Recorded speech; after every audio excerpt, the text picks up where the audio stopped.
हमने किसी के मंदिर नहीं तोड़े, हमने कहीं जाकर लूटा नहीं, हमने किसी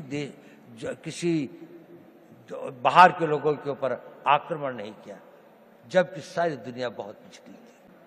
भगत सिंह को फांसी के फंदे को स्वीकार करना पड़ा, सुभाष बोस को जीवन भर संघर्ष करना पड़ा, महात्मा गांधी को सत्याग्रह करना पड़ा और अनगिनत लोगों को अपनी जानें देनी पड़ी।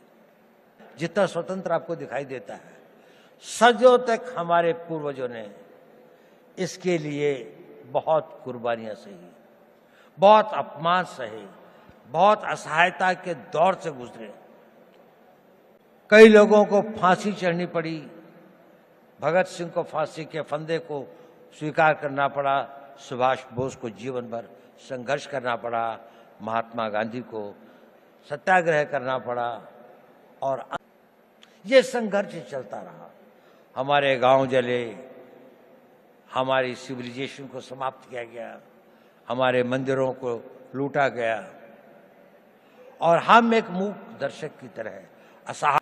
ये इतिहास हमें एक चुनौती देता है कि ये उस भारत का आज हर युवक के अंदर वो आग होनी चाहिए कि मैं, प्रतिशोध शब्द अच्छा तो नहीं है, लेकिन प्रतिशोध भी अपने में एक बड़ी भारी शक्ति होती है। हमें अपने इतिहास का प्रतिशोध लेना है। हमने इस देश को फिर वहां पहुंचाना है जहां पर हम अपने हक, अपने विचार और अपनी आस्थाओं के आधार पर एक महान भारत का निर्माण कर सकें। हमारी एक बड़ी विकसित सभ्यता थी। हमने किसी के मंदिर नहीं तोड़े, हमने कहीं जाकर लूटा नहीं, हमने किसी